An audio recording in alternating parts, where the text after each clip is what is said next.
ఇండియాలో సీట్ రాలేదు, అబ్రాడ్లో అయితే ఏదో ఒక యూనివర్సిటీ దొరికేసింది, ఎవడో కన్సల్టెంట్ దొరికేటి వాడు డబ్బులు కట్టేసి అడ్మిషన్ ఫిక్స్ అయిపోయింది, హాస్టల్లో రూమ్ కూడా దొరికేసింది, ఇంకేముంది 6 సంవత్సరాలతో డాక్టర్ అయిపోతా అనుకుంటారా? కానీ కాదు, యూనివర్సిటీలో జస్ట్ ఇదంతా కూడా 0.1% కూడా ఉండదు మీ డాక్టర్ అయ్యే ప్రాసెస్లో.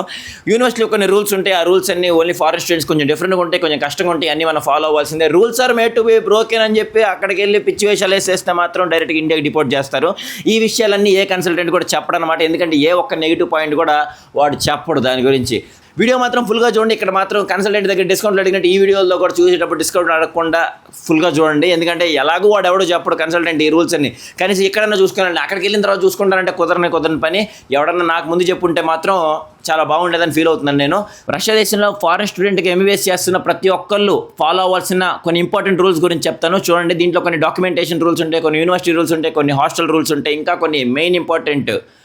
అపరిచితుడు సినిమాలో లాగా దీనికి ఎవడు ఏం చేస్తాడులే అనుకుని మనం నెగ్లెక్ట్ చేస్తాం కదా, చిన్న చిన్న మిస్టేక్స్ అనుకొని వాటి గురించి. సో ఇవన్నీ కలిపి ఒకే వీడియోలో మనం ఇవాళ మాట్లాడుకోబోతున్నాం. సో వీడియోని స్కిప్ చేయకుండా చూడండి. దీంట్లో మనకి ఫస్ట్ వచ్చే రూల్ అటెండెన్స్ గురించి.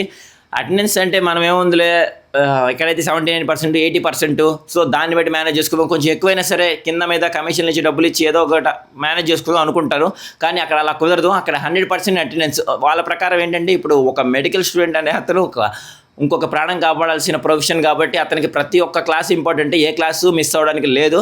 మిస్ అయిపోయి తర్వాత విక్రమ్ సినిమాలో సేతుపతిలాగా నేను ఆ క్లాస్ చెప్పేటప్పుడు నేను పోలేదు, ఆ సబ్జెక్ట్ చెప్పేటప్పుడు అంటే కుదరదు అని అంటారనమాట. కాబట్టి ప్రతి ఒక్క క్లాస్ ఇంపార్టెంట్, 100% అటెండెన్స్ ఇంపార్టెంట్.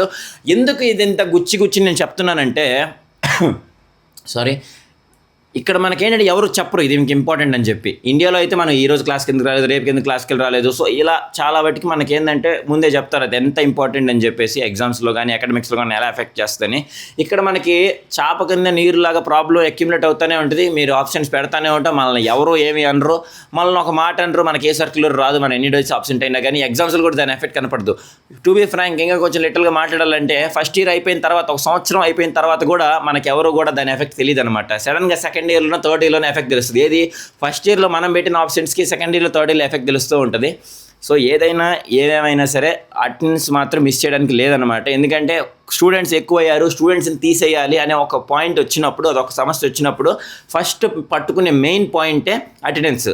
అదొకటే కాదు, రేపు ఎప్పుడైనా మన మీద కమిషన్లు పడినా కానీ ఏదైనా చిన్న చిన్న మిస్టేక్స్ చేసి, అంటే డ్రింక్ చేసి రావడం, స్మోక్ చేస్తూ దొరకడం, లేదంటే అమ్మాయిలు ఏదైనా హెరాస్ చేస్తున్నాడు మనం చెయ్యము, వాళ్ళు ఒకవేళ కంప్లైంట్ ఇచ్చినా కానీ, లేదంటే కొన్ని రూల్స్ ఉంటాయి ఫారెన్ స్టూడెంట్స్ పాటించాల్సిన రూల్స్ హాస్టల్లో, అవి మిస్టేక్స్ చేసినప్పుడు కానీ ఎక్స్క్యూజ్ చేద్దామా, వీడిని వదిలేద్దామా, లేకపోతే ఉండనిద్దామా, పంపించేద్దామా అనుకున్నప్పుడు కూడా వాళ్ళు చూసేది కూడా అటెండెన్స్ క్రైటీరియానే. అటెండెన్స్ ఎలా ఉంది, ఓకే పర్లేదు, అది అటెండెన్స్ ఒకవేళ బాగా ఫుల్గా 100 ఉందంటే పోనీలే అటెండెన్స్ ఉంది కదా, ఈ ఒకసారి క్షమించేద్దామని ఒక కన్సెషన్ అనేది ఇస్తారు. కానీ అటెండెన్స్ అనేది కూడా అక్కడ ఒక చోటే కాదు, అకాడమిక్స్లో కూడా లేదు. మనం ఎగ్జామ్కి వెళ్ళాము, మనం అన్ని ఆన్సర్స్ కరెక్ట్గానే చెప్పాము, కానీ ఎక్కడో ఒక 2-3 ఆన్సర్స్ మనది చెప్పలేకపోయాము, అప్పుడు కూడా అటెండెన్స్ చూస్తారు. అటెండెన్స్ చూసి అటెండెన్స్ కూడా తక్కువ ఉందంటే నువ్వు అటెండెన్స్ లేదు, ఇక్కడ 2 ఆన్సర్లు కూడా తప్పు చెప్పావు, ఇంకెళ్ళిపో అంటారు. అదే వ్యక్తి మనం కానీ అటెండెన్స్ కనుక కరెక్ట్గా 100% మెయింటైన్ చేసి ఉంటే కనుక 1-2 తప్పులు మిస్టేక్స్ పోయినా కానీ, వైవా కదా మొత్తం మిస్టేక్స్ పోయినా కానీ ఎక్స్క్యూజ్ చేసి మనల్ని పాస్ చేసే అవకాశం ఉంటుంది. సో అటెండెన్స్ అనేది ఇంత మ్యాటర్ చేస్తుంది. మనకి తెలియదు ఎగ్జామ్ వచ్చింది, నాకు కూడా ఇక్కడ ఎవరు చెప్పరు అటెండెన్స్ అనేది ఇక్కడ మ్యాటర్ అవుతుంది అని చెప్పి. సో అలా ఇంపార్టెంట్. మనం హెల్త్ కూడా చాలా బాగా చూసుకోవాలి. కాలేజ్కి వెళ్ళడమే మన మెయిన్ ప్రయారిటీ. అని చదవకపోవడం అనేది తర్వాత సంగతి, ఎగ్జామ్స్లో పాస్ అవ్వడం ఫెయిల్ అవ్వడం అనేది కూడా తర్వాత సంగతి. ఫస్ట్ మ్యాండేటరీ ఏంటంటే అటెండెన్స్. మనం హెల్త్ అనేది బాగా చూసుకోవాలి. ఒకవేళ బాగా చూసుకోలేకపోతే మాత్రం 15 రోజుల దాకా, మిగతా యూనివర్సిటీల సంగతి నాకు తెలియదు, మా యూనివర్సిటీలో అయితే ఒక పర్సన్కి హెల్త్ బాగాలేకపోతే 15 రోజులు తీసుకెళ్ళి క్వారంటైన్లో వేస్తారు, ఫీవర్ వచ్చినా కానీ. కాబట్టి హెల్త్ కూడా బాగా చూసుకోవాలి. మనం అక్కడికి యూనివర్సిటీకి కూడా డైలీ వెళ్తూ ఉండాలి. అటెండెన్స్కి ఏ ఒక్క క్లాస్ కూడా మనం మిస్ చేయడానికి లేదనమాట. ఒకవేళ కనుక మనకి ఏదైనా హెల్త్ బాగలేకపోతే మెడికల్ సర్టిఫికేట్ తీసుకోవాలి. అది చూపిస్తేనే వాళ్ళకి వ్యాలిడేషన్ చేస్తారు. అది మనం ఎప్పుడైనా అటెండెన్స్ లేదు, వాళ్ళు మనకి ఫెయిల్ చేస్తున్నారు, కమిషన్ పడింది మన మీద, ఎన్ని ఆప్షన్స్ ఉన్నాయని చెప్పి సడన్గా పడుతుంటాయి కమిషన్స్. సో అలాంటి టైంలో ఈ మెడికల్ సర్టిఫికేట్ చూపించాల్సిందే మనం హెల్త్ బాగలేదు అంటే. సో చాలా పర్టికులర్గా మన ఇండియాలో లాగా నాకు బాగాలేదు, నాకు ఒంట్లో బాగాలేదు, నాకు ఫీవర్ వచ్చింది, నాకు జ్వరం వచ్చిందంటే ఊరుకోరు అనమాట. మెడికల్ సర్టిఫికేట్ అడుగుతారు. దాంట్లో క్లియర్గా వాళ్ళు కూడా సాటిస్ఫై అయితేనే అది కన్సిడర్ చేసి మిమ్మల్ని ఎక్స్క్యూజ్ చేస్తారు, లేకపోతే ఏమి ఉండదు. కాబట్టి హెల్త్ని బాగా చూసుకోండి. ఎందుకంటే 15 రోజులు క్వారంటైన్లో ఉండమంటే మనకు ఫుడ్ ఎవడు పెట్టడు, అక్కడ పెట్టే ఫుడ్ మనం తినలేము, ఆ బీఫ్లు, ఆ పోర్కులు. మన కోసం 15 రోజుల పాటు ఎవడు అంత మంచులో అంత చలిలో ఫుడ్ వండుకొని ఎవరు తేడు. కాబట్టి మన హెల్త్ని మనమే చూసుకోవాలి, మనల్ని మనమే బాగా చూసుకోవాలి, ప్రతిరోజు యూనివర్సిటీకి వెళ్ళాలి. అటెండెన్స్ అనేది చాలా ఇంపార్టెంట్. సో ఇది రూల్ నెంబర్ 1. అర్థమైంది అనుకుంటున్నాను అందరికీ. నెక్స్ట్ రూల్కి వెళ్దాం. సెకండ్ రూల్ వచ్చేప్పటికి చీటింగ్. ఇండియాలో మనకి చాలా థ్రిల్, చాలా ఫ్యాంటసీ, అది లేకపోతే అసలు జరగదు. చాలా అడ్వెంచర్గా, చాలా థ్రిల్గా ఫీల్ అవుతాం. అదొక హ్యాపీ మూమెంట్ మనకి. కానీ ఇక్కడ అలా చేయకుండా సరదాగానే ఉండాలి. సీరియస్ అయిపోయినప్పుడే ఎక్కువ మన లైఫ్ కూడా సరదాగా అయిపోయింది అక్కడి నుంచి ఇండియాకి. మీకు ఎంత వస్తే అంతే ఆన్సర్ చేయండి, లేకపోతే వదిలేసేయండి. కావాలంటే ఇంకా 2 అటెంప్ట్లు ఉంటాయి కాబట్టి మనకేం డబ్బులు కట్టాల్సిన అవసరం లేదు. ఆ అటెంప్ట్లకి మన ఇండియాలోకి సప్లీ ఫీజులు ఫ్రీగానే వెళ్ళి రాయొచ్చు. కాబట్టి కొంచెం వెయిట్ చేయండి, కొంచెం బాగా ప్రిపేర్ అయ్యాలండి. అంతే తప్పితే అయిపోవాలి, అందరితో పాటు అయిపోవాలని చెప్పేసి ఫోన్లో లేకపోతే ఏదైనా చిన్న నోట్స్ తీసుకెళ్ళారంటే మాత్రం దొరికారంటే మాత్రం చాలా డీప్గా చెక్ చేస్తారు. ఒక్కోసారి అయితే బట్టలన్నీ ఇప్పేసి కూడా చెక్ చేస్తారు బాత్రూంలో తీసుకెళ్ళి. లేడీ ప్రొఫెసర్సే చాలా స్ట్రిక్ట్గా ఉంటారు. కాబట్టి దొరికారంటే మాత్రం డిసిప్లినరీ యాక్ట్ కింద కమిషన్ పడింది మీ మీద. ఆ తర్వాత మీరు కరెక్ట్ ఎక్స్ప్లెనేషన్ కనుక అక్కడ ఇవ్వలేకపోతే, సార్ యాక్చువల్లీ మనం ఇండియాలో చెప్పినట్టు, సార్ యాక్చువల్లీ నేను చదవలేదు, నేను హెడ్ఏక్ వచ్చింది, అందుకని నేను భయం వేసింది అంటే కుదరదు అక్కడ. చీటింగ్ అంటే ఎగ్జామ్స్లో చీటింగ్ చేయడమే కాదు, అసైన్మెంట్స్, ప్రాజెక్ట్ వర్క్స్, లేకపోతే పీపీటీ ప్రజెంటేషన్స్ చేయమని చెప్పి వర్క్స్ ఇస్తూ ఉంటారు మనకి, హోంవర్క్స్. అలాంటప్పుడు కూడా మనం చాలామంది, అఫ్కోర్స్ నేను కూడా చేసిన పని అది, ఏఐని యూజ్ చేస్తూ ఉంటాం. ఏఐని గూగుల్ వీళ్ళకేం తెలియదు కదా, ఇంగ్లీష్ కాదు కదా, వీళ్ళంతా రష్యన్ ప్రొఫెసర్స్ కదా అనుకొని మొత్తం ఇన్ఫర్మేషన్ అంతా ఫోన్లోనే కదా చేసేది. మొత్తం చేసేసి తీసుకెళ్ళిపోయి వాళ్ళ మొహాన్ని వేసేస్తాం. వాళ్ళు చూడంగానే చెప్తారు ఇది ఏ అని చెప్పి. చాలా టాలెంట్ ఉంటారు వాళ్ళు. కానీ ఏం లేదు, వస్తారు, నీ ఓపెన్ చేస్తారు, డిడ్ యూ మేక్ దిస్ అంటారు. ఎస్ సార్ అంటే, కెన్ యూ ఎక్స్ప్లెయిన్ దిస్ అంటారు. అప్పుడు మీరు sir the information is very deep అన్నారంటే అక్కడికే మన కెరీర్కి ఒక డీప్ హోల్ పడిపోయింది. సో చాలా జాగ్రత్తగా ఉండాలి. వాళ్ళకి ఈజీగా కనిపెట్టేస్తారు. కొంచెం ఓకే పర్లేదు, ఇన్ఫర్మేషన్ తీసుకొని మీరే టైప్ చేయండి అక్కడ తీసుకొని. కానీ డైరెక్ట్గా ఏఐకి మొత్తం ఇచ్చే ChatGPTకో లేకపోతే అనుకో make me PDF on this topic my professor asked me to make a presentation అని చెప్పి ఇచ్చారని దొరికిపోయారంటే మాత్రం మళ్ళీ కమిషన్ పడిద్ది. అంటే మనకి చాలా చిన్న మిస్టేక్స్ లాగా కనిపిస్తాయి, కానీ అక్కడ చాలా పెద్ద మిస్టేక్స్ సరదాగానే ఉంటాయి. అక్కడికి వెళ్ళి కరెక్ట్గా ఎక్స్ప్లెనేషన్, మన అసలే రష్యన్స్, వాళ్ళకి ఇంగ్లీష్ సరిగ్గా రాదు, మనం చెప్పి ఇంగ్లీష్ వాళ్ళకి అర్థం కాక మన ఎక్స్ప్లెనేషన్ వాళ్ళు రిజెక్ట్ చేశారనుకో, ఇండియాకి రావాల్సి వస్తుంది. ఎందుకు 10 లక్షలు వేస్ట్ మళ్ళీ. ఇక 3వ రూల్ వచ్చేటప్పటికి ఇది చాలా ఇంపార్టెంట్ రూల్. సేమ్ మనకి జైలర్ సినిమాలో రజనీకాంత్ ఉన్నట్టు ఉంటుంది. ఇక్కడ వార్డెన్స్ అందరూ రష్యా దేశంలో చాలా స్ట్రిక్ట్గా ఉంటారు. యూనివర్సిటీ రూల్స్ ఏమంటే హాస్టల్ రూల్స్ దానికంటే చాలా స్ట్రిక్ట్గా ఉంటాయి, మెయిన్గా ఫారినర్స్కి. ముందు రూల్స్ ఉంటుంది ఎక్కడో చోట బోర్డు మీద అంటించి, ఆ రూల్స్ ఎత్తుకోండి మీ రూమ్ కంటే ముందు. రూమ్ తర్వాత ఎలాగో వాళ్ళే చూపిస్తారు, కానీ ముందు ఆ రూల్స్ చదవండి చాలా. ఎందుకంటే యూనివర్సిటీకి మారిపోతూ ఉంటాయి ఈ రూల్స్. నేను బేసిక్గా చెప్తాను మా యూనివర్సిటీలో ఏమున్నాయో దాన్ని బేస్ చేసుకొని మీకు ఒక ఐడియా వస్తుంది. ఫస్ట్, ఆల్కహాల్ కానీ స్మోకింగ్ కానీ ఏదైనా సరే బ్యాడ్ హ్యాబిట్స్ అనేది హాస్టల్లో నాట్ పర్మిటెడ్. దొరికారంటే మాత్రం సీరియస్ కమిషన్, డిసిప్లినరీ యాక్ట్ పడిద్ది. డైరెక్ట్గా ఇండియాకి వెళ్ళిపోవడం. ఇక్కడ నో ఎక్స్క్యూజెస్, ఇంకా మాట్లాడుకోవడాలు లేవంట్లా అట్లా ఉంటుంది. సెకండ్ రూల్ వచ్చేప్పటికి గర్ల్స్, ఆడవాళ్ళకి మగవాళ్ళకి కలిపి ఒకే హాస్టల్స్ ఉంటాయి మ్యాక్సిమం. ఆడవాళ్ళు మీ మీద కంప్లైంట్ ఇచ్చారంటే చాలు, అది నిజమా అబద్ధమా అనేది ఎంక్వైరీలు కూడా ఉండవు. ఎందుకంటే ఇండియన్ ఎంబసీ దాకా కంప్లైంట్ వెళ్ళిందంటే ఇక్కడ మీరు ఎందుకు ఏం పీకలేకపోయారు ఒక ఆడపిల్లకి ప్రాబ్లం వచ్చినప్పుడు అని చెప్పేసి వీళ్ళని వేసేసుకుంటారు. కాబట్టి వీళ్ళంత రిస్క్ తీసుకోరు. ఆడపిల్ల వచ్చి ఒక్కసారి కంప్లైంట్ ఇచ్చిందంటే చాలు. సో నేను చెప్తుంది ఏంటంటే ఆడవాళ్ళని హెరాస్ చేయరు, ఎలాగో మనం అంత డీప్గా వెళ్ళాం. కానీ అలాంటి మైండ్ సెట్ ఉన్న అమ్మాయిలను కూడా మాట్లాడద్దు, వాళ్ళతో కొంచెం దూరంగానే ఉండండి. ఎందుకంటే ఆడవాళ్ళు మగవాళ్ళు కలిసి ఉన్నప్పుడు మాట్లాడాలనిపిస్తుంది, వాళ్ళతో ఉండాలనిపిస్తుంది, వాళ్ళతో వెళ్ళాలనిపిస్తుంది. కానీ అటు ఇటు తేడాలు వచ్చినాయంటే మాత్రం జీవితం తేడా పడిపోయింది. మనం వెళ్ళి కంప్లైంట్ ఇచ్చే అమ్మాయి మీద అది జల్లదు, కానీ ఆ అమ్మాయిలు ఇచ్చాయంటే మాత్రం అది జల్లిద్ది. ఎందుకంటే రష్యా కూడా లేడీ డామినేటెడ్ కంట్రీ, అమ్మాయిలకే ఎక్కువ రూల్స్ ఉంటాయి, మొత్తం వాళ్ళ చేతిలో ఉంటుంది. కాబట్టి ఎంత దూరంగా ఉండగలిగితే అంత దూరంగా ఉండండి. వీళ్ళు 100% మనకి ఓకే కొంచెం పర్లేదు అనుకుంటేనే వాళ్ళతో ఫ్రెండ్షిప్ చేయండి. థర్డ్ రూల్, యూనివర్సిటీ ఎలాగో మీకు తెలిసింది టైమింగ్స్ ఉంటాయి. ఒక్కసారి గేట్ క్లోజ్ అయిందంటే మా యూనివర్సిటీ అనుకో నైట్ 11కి గేట్ క్లోజ్. ఆ తర్వాత ఎవరు వచ్చినా ఎవరు రాకపోయినా సరే బయట ఉండాల్సిందే. ఎవరి కోసం కూడా గేట్ అనేది ఓపెన్ చేయరు. ఈవెన్ అఫీషియల్స్ ఎవరైనా వచ్చినా సరే వాళ్ళ కోసం కూడా గేట్ అయితే ఓపెన్ చేయబడదు ఒక్కసారి గేట్ క్లోజ్ అయిపోయిన తర్వాత. కాబట్టి స్టూడెంట్స్ కోసం అయితే అసలు ఓపెన్ కాదు. యూనివర్సిటీ రూల్స్ అది, హాస్టల్ రూల్స్ కూడా అవే ఉంటాయి. కాబట్టి టైమింగ్ అనేది మాకు 11 ఉంది, కొన్ని యూనివర్సిటీ 12 ఉంటుంది, 1 ఉంటుంది. సో టైమింగ్ని బట్టి టైమింగ్స్ అయితే మారుతుంటాయి, కానీ టైం మాత్రం ఉంటుంది ఏదో ఒక టైమింగ్. ఆ టైం లోపల హాస్టల్ లోపలికి అయితే వచ్చేయాలి. లేదు నేను బయట తిరుగుతా, ఎక్స్ప్లోర్ చేస్తా, నేను జాను సినిమా రామ్లాగా తిరుగుతా అంటే అట్లనే తిరగమంటారు, చలికి చచ్చిపోతుంది వస్తుంది. షెల్టర్ కూడా ఎవరు.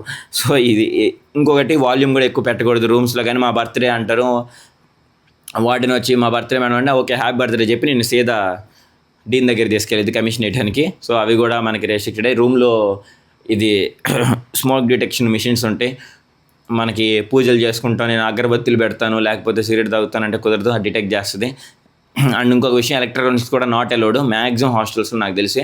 మా హాస్టల్లో చాలా స్ట్రిక్ట్గా ఉంటాయి. ఫ్యాన్లు కానీ లేకపోతే ఓవెన్లు ఈ కెటిల్లు ఇవన్నీ పెట్టుకోవడానికి కూడా అలౌ లేదు. కానీ కొంతమంది కెటిల్స్ యూజ్ చేస్తూ ఉంటారు. లో వోల్టేజ్ అంత పెద్ద కరెంట్ ఏం తాగదు కాబట్టి, ఎందుకంటే కొంచెం హాస్టల్స్ కదా, గవర్నమెంట్ హాస్టల్స్ కాబట్టి లో వోల్టేజ్తో రన్ అవుతూ ఉంటాయి. మనం ఇవన్నీ కానీ పెట్టామంటే వోల్టేజ్ ఎక్కువైపోయిందంటే కమిషన్ పడిపోయింది, ఇండియాకి వచ్చేస్తాం డైరెక్ట్గా.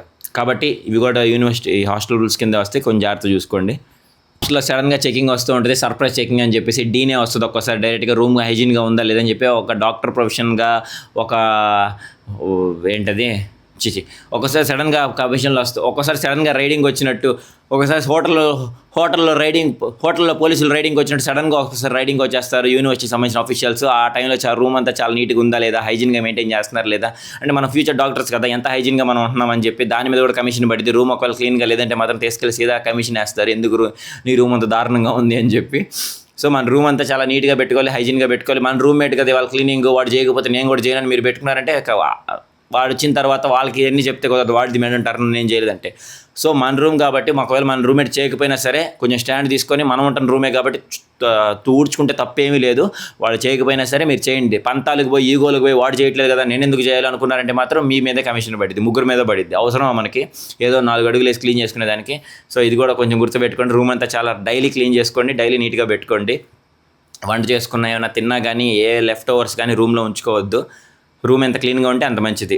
డాక్యుమెంట్స్, మీ డాక్యుమెంట్సే మీ లైఫ్. అక్కడ మీరు ఎంత జాగ్రత్తగా పెట్టుకుంటారో మీ లైఫ్ అంత బాగుంటుంది అక్కడ. ఎందుకంటే రష్యా అనేది అసలే వారు జరుగుతున్న టైంలో కదా ఇది. సో చాలా స్ట్రిక్ట్గా ఉంది. ఫారినర్స్ని చాలా, ఇంకా మెయిన్గా ఇండియన్స్ని చాలా బాగా టార్గెట్ చేస్తుంటారు. కొంచెం జాగ్రత్తగా ఉండాలి. మీ డాక్యుమెంట్స్ ఎప్పుడు మీతోనే క్యారీ చేయాలి. మన ఇండియాలో లాగా రోడ్డు మీద పోలీసు వాడు ఆపినప్పుడు ఆర్సీ ఇంట్లో ఉంది, లేకపోతే ఆధార్ కార్డు మా అమ్మ కార్డు ఉంది, పాన్ కార్డు మా జేబులో మర్చిపోయాను అనగానే ఒక 50-100 ఇచ్చేస్తే పోయే టైప్ కాదు. అలాగూ వాళ్ళకి మన భాష కూడా రాదు, వాళ్ళకి మన భాష రాదు.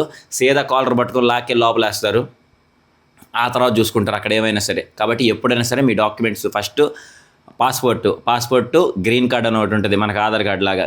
Passport, green card, registration, hostel registration, ఇవన్నీ కూడా ఈ 3 ఎప్పుడు జాగ్రత్తగా ఉంచుకోండి మీ దగ్గరే. ఎక్కడికి వెళ్ళినా సరే మీతో తీసుకెళ్ళండి. వెళ్ళంగానే సూట్ కేసులు వేసి నేను లోపల పెడతాను అంటే కుదరదు.